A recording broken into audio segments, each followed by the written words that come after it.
going on, y'all? Hope y'all are doing marvelous as always. Now, standing up here because in this one, this is the application, right, that I told you I was gonna go over. This is the part 2 of the eating disorders video. So I was gonna talk about an application and also go over treatment options. Here's the application that we're gonna go over, right? Basically the questions, as you can see towards the very end in bullets, is what is Jean's BMI in August, and then what's her current BMI, and what criteria for an eating disorder does Jean meet, and then lastly, is there an intervention that might help Jean at this point? So we're gonna go over them all, don't worry, but let's go over the application first. So Jean is an 18-year-old freshman at a large college, right? Several hundred miles from home. She's always been lean. In high school, she had a hearty appetite, and she did not play sports, but she was still active, walking everywhere, riding her bike, playing tennis, that she rarely gained weight. Now, when her parents brought her home to college in August, she weighed about 110 pounds on a 5'4" frame. Now, real quick, that's important because, in order to calculate her BMI, we need her height and weight. There's a formula for that, and I'll go over it all. At the first meeting in her residence hall, the resident assistant, or the RA, commented on the freshman 15 and stressed the problems of having access to a variety of campus food venues. She said you could eat 2 entrees, be it French fries and a dessert with every meal, but if you do that, you'll get fat. So because of her class schedule, Jean always grabbed a granola bar and a cup of orange juice for breakfast and rarely ate more than a candy bar for lunch. She almost always had the time for dinner and enjoyed hanging out with her friends in the dining hall, typically having an entree, salad, and dessert. She and her friends would occasionally go out for pizza in the evening. Her activity level dropped as class demands increased. After a 3-day weekend at home, where she, quote, ate everything in sight and felt like she had gained 10 pounds, Jean returned to campus determined to stick to a strict diet. But she loved the hanging out time with her friends and at dinner and their frequent late night pizza runs to fuel studying. Now her friend Maria says, do what I do, eat what you want and then throw up. So Jean hated throwing up, but it was easier than worrying about weight gain. She started to lose more weight, especially when she only ate like a little candy bar to keep her going. But at least once a week, she was so hungry that she overate, and then she felt really guilty and restricted her intake even more. Academic stress increased at the end of the semester, and sometimes Jean didn't leave her room to eat. She started using an elliptical trainer about 2 hours a day to keep herself in shape. Now at Christmas break, Jean's mother was alarmed at how thin she looked and made an appointment with the family physician. The doctor was concerned about her weight, which had dropped to like 97 pounds, and her menstrual cycles became irregular. During the holiday break, Jean made a valiant attempt to eat more at the urging of her mother and doctor. Now, when she had a big meal in front of her parents, Jean would throw up afterwards. After a follow-up visit to the doctor, at which she had lost 3 more pounds, she got referred to a nutritionist. Now I got my nice little TI-84 calculator out, just so that I can go over this with y'all. First thing, okay, in order to calculate BMI, right? So the first question is, what was her BMI in August, and what is her current BMI, right? So in order for you to calculate BMI, see, I wrote a little legend up here. I always try to write a legend whenever you need to tie something back. When I do these sessions that require a little bit of math. So the legend up here is, first thing is for a woman who is 5'4", now this is just generally speaking, right? There's other factors that may go into this, such as like muscle mass and things like that. But generally speaking, a woman who is 5'4", healthy weight for her is between 109 to 134 pounds. And then BMI, so here is the formula for BMI calculation. You have to take the weight in kilograms and divide it by the height in meters squared. Okay, so basically what you're gonna have to do is you have to take one's weight and you're gonna have to convert it over to kilograms.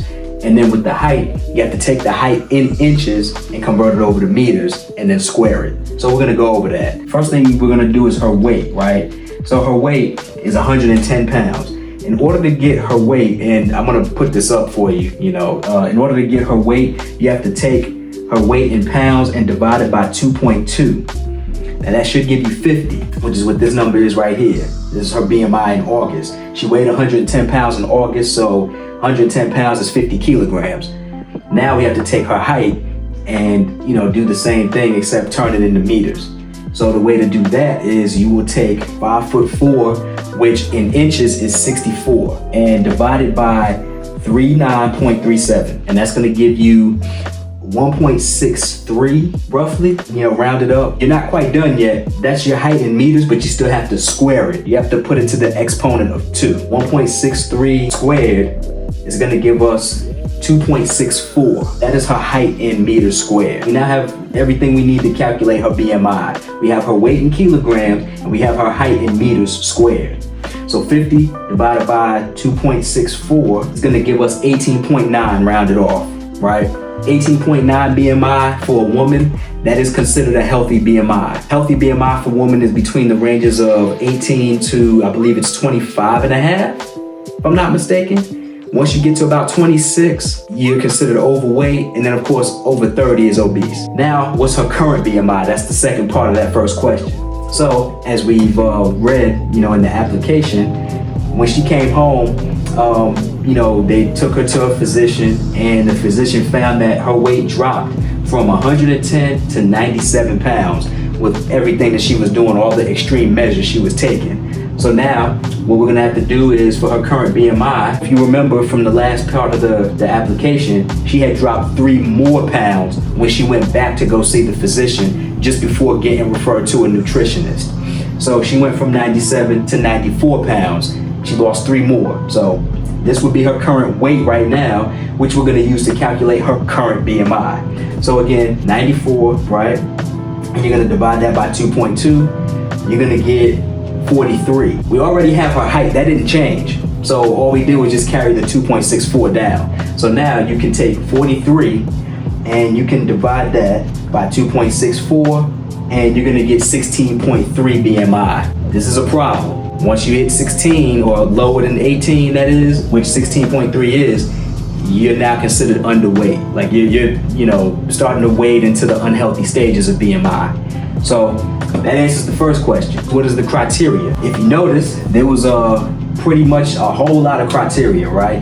I think the most obvious one was the purging after eating, right? I mean, in the application, her friend Maria had suggested that, she go ahead and purge after she ate whatever, like all the pizza, the late night pizza hangouts and stuff they had. She would eat whatever and then purge afterwards. That's an obvious criteria, right, from the DSM-5 standards. Now, another one is only eating a candy bar, just a candy bar to keep you going. That's a compensatory behavior that I spoke about in my part 1 video. Compensatory behaviors are pretty much behaviors that kind of compensate for, the eating disorders. So only eating a candy bar is under the umbrella of restrictive eating, which is a compensatory behavior. So now you have overeating at least once a week. So, in the application it did say that she would overeat at least once a week. Once a week for 3 months, that puts, you in that umbrella. That's the criteria for, you getting diagnosed for either anorexia or bulimia. Since binge eating disorder is, excessive eating, essentially, that's not really what we're dealing with here. The next thing, if you, caught it, was the intake restrictions, right? Guilt-driven intake restrictions. So she felt so guilty about overeating that, she would only eat that candy bar, or there was a part in that application where it said she wouldn't even leave the room to go eat. So that's again a compensatory behavior. Oftentimes, emotions come into play. Guilt, depression, anxiety, right? There's a whole bunch of things that come into play. And this one is guilt-driven, so that's a criteria. Now, sometimes she just wouldn't eat, which again goes back to sometimes where she, in the part of the application where it says she wouldn't leave the room to go eat, that fits. Now, the next one is excessive exercise. That's a compensatory behavior. She would do the elliptical trainer, 2 hours a day. That is excessive exercise. Okay, now 2 hours a day it might not be so bad if you were engaging in normal eating habits. But again, that's not the case with our girl Jean. Excessive exercise, in addition to not really eating that much or overeating and then of course purging, it's not really a good idea for someone like her. So now, of course you got weight loss, right? That's the most obvious sign after, of course, purging, after eating. But weight loss, especially excessive, is, that's another criteria. Now, it's important to note the weight loss here isn't really excessive. From 110 to 97 pounds it said, so in August, right, she was 110 pounds, but then by Christmas break, which is about like, what, 4 months later, she ends up being 97 pounds and then dropped to another 94. You know, like I said, a person who's normally eating and normally, you know, working out, you know, you can drop weight like that, but it's, again, with her condition, it's not really, you know, a good idea. You know, that's not really feasible. So even though this may not seem excessive over a course of 4 months, because of how she did it, that's why it's a criteria. Last but not least, in the application it said that she was having irregular periods. Now, women who go through anorexia and bulimia, they tend to experience amenorrhea, which is the absence of a period, especially for extended periods of time.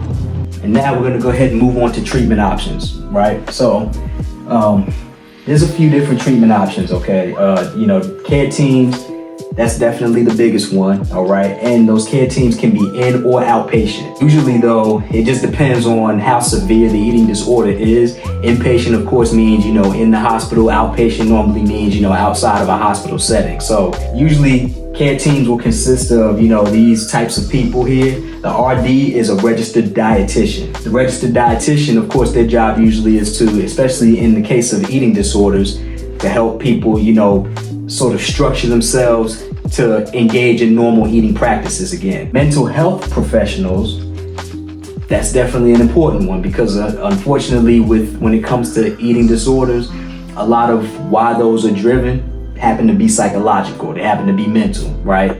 How you see food, what your relationship is with food, your perceptions about what's good and what's bad, all comes to how your mind is conditioned to seeing it. So a mental health professional definitely is a part of the care team for someone who has an eating disorder. Then maybe you'll have a physician or a nurse, or both. Just depends again on your eating disorder and how severe it is. You also have focuses. Now, there are 5 focuses on each eating disorder. Medical treatment, okay, if need be. Okay, if there's medical complications, then that's where, you know, treatment is gonna have to come into play. Certain complications range from, you know, if, I'm gonna say this instead, self-deletion, because the word I wanna say, YouTube won't allow me to say it. If that's a thing, you know, if that's sort of a common occurrence, if there's thoughts about that, if there's those ideations, then that's where medical complication treatment is gonna come into play. Maybe the household that they're living in, they may need to be removed from it, okay? So if there's no support in the household, you know, family or what have you, you know, I guess a perfect example is maybe like my 600-pound life. I tend to use that example a lot, you know, because it's very common and current in relation to what it is that, you know, I talk about. My 600-pound life, you notice a lot of those individuals, they live with people that tend to be enablers instead of supporters. Sometimes, you know, you may need to get removed out of the home if your eating disorder is bad enough. Nutrient deficiencies, all right? So with nutrient deficiencies and specifically growth for adolescents, that's a focus. Obviously with anorexia and bulimia, because not so much with binge eating disorder, you're not really worried about nutrition deficiencies in that case. Because with binge eating disorder, you know, you're essentially overeating. So, you know, there's no shortage of nutrients usually. With anorexia and bulimia, because of the purging and the excessive exercise, compensatory behaviors such as, you know, the increase in the use of diuretics and stuff like that, you tend to, you know, let go of nutrients that your body needs, which also can go into the medical complication treatment too. So like if you're starting to notice maybe an abnormal heart rate, if you're starting to lose a lot of electrolytes, or if you start developing edema, severe anemia, stuff like that, it means you're letting go of the nutrients that prevents that stuff. Another focus is probably one of the most obvious one, your relationship with food. So this applies to all eating disorders, not just the one Gene's got. So now you have the next focus is going to be to stimulate responses to hunger and satiety. So of course, working with care teams, especially like a registered dietitian or even a nutritionist, like, you know, Gene's doctor is going to refer her to, you know, those people's jobs are going to be to help stimulate her responses to hunger and satiety. Satiety, by the way, is another name for fullness. So it's when you eat and your body tells you, I'm full. Making sure you don't eat any more after that. You're not under eating either. They just work with you to stimulate that. And some methods of, you know, I know at least one of them is like psychotherapy, of course, since we are talking mental health professionals as being part of the care team. Psychotherapy may be one. Cognitive dissonance, okay? And cognitive dissonance is essentially where like your behaviors don't necessarily match up with your knowledge and attitude about a thing, right? So they conflict. Your behaviors and your knowledge and attitudes of something conflicts with each other. I kind of already talked about that one. The psychological treatments. Now I want to talk about some goals, right? So some goals that let you know, or at least some of the goals that are intended for each eating disorder, for individuals that have them to get better, for each one, right? With anorexia, I'm gonna start with that first. Anorexia, the goal is to get your BMI back to about 20. Because if you have anorexia, you most likely have an unhealthy BMI. So especially Jean, right? She ended up with 16.3 after she ended up losing all of that weight, getting down to about 94 pounds. So for Jean, right, especially getting her BMI back up to about 20, that's going to be, one of the, goals, as well as for anyone else who also has anorexia, not just Jean, but getting your calorie intake, your calorie intake up to 1,500 at least. And then that can progressively be increased as you do better. Weight gain is also a goal. The amount of weight you want to gain, though, that you want to look to gain is about 1 pound to 2 per week. Same thing with weight loss, though, conversely. If you want to drop weight, healthy weight loss is anywhere from 1 to 2 pounds per week. Now for bulimia, the goal for bulimia is to essentially improve your relationship with food. Part of the care team, a registered dietitian, nutritionist, or what have you, may, structure you a meal plan that, again, focuses on, your responses to hunger and satiety, right? Their focus is going to be to get you to get rid of your misperceptions of how you see food, right? You see good and bad and all that. That's their goal is for bulimia is to get you out of that, right? Is to sort of condition and tweak your mindset a little bit when it comes to food. Because with bulimia patients, that's typically what happens. They see food as bad, or they see it as something negative. They classify foods incorrectly. And last but not least, we have binge eating disorder. So with that, physical activity is going to be a goal, right? Because of course with binge eating disorder, most individuals who have that disorder is, they tend to be obese, right? At least overweight, but at the most obese. Then you have control over eating habits. That's another goal for a binge eating disorder, to help, get better. Because essentially when it comes to binge eating, obviously, it's you're overeating and you're eating to the point where you have no control. You don't really know when to stop. Your care team that works with you, care team that works with a patient that has binge eating disorder is going to have to establish guidelines to get themselves. One example may be to, of course, structure themselves a meal plan, but not to the point where they're, restricting their eating. Restrictive eating, that's still not going to help binge eating disorders either. That can end up pushing a binge eating, patient the complete opposite direction. The last thing I want to go over is the recovery prognosis for each. So with anorexia, the time it takes for an individual to make a full recovery from anorexia is about 6 years. So obviously, prevention method that's the best method to avoid dealing with anorexia and really any eating disorder, any of the other two as well. But primary prevention, there's two different prevention methods. You have primary and secondary prevention. Now, primary prevention is basically the method of prevention where you work to stop new cases from happening, right? New cases of something, a disease, an illness, condition, whatever, right? With the secondary prevention method, you're looking at cases are already established. So the goal would be to try to decrease the rate at which those cases are happening. With bulimia, the time it takes a bulimia individual to make a full recovery is about 2 years. Problem is though, relapse is common. That's gonna be the eating disorder that's gonna require the most watch over, compensatory behaviors, and just overall general behavior, psychological and, just their mental state. That's the one that's gonna require the most, watch, the most care. And then last but not least, you have binge eating disorder. Many people do recover from binge eating disorder. Unfortunately though, there's a common tendency for individuals with that one to remain obese. So they may cure themselves of the eating disorder, but they may still maintain the same weight. Bringing it back to my 600-pound life, if any of y'all have watched it, one of the methods of, getting themselves to drop that weight is bariatric surgery. When you watch Dr. Now on my 600-pound life, a lot of these individuals and patients go for bariatric surgery.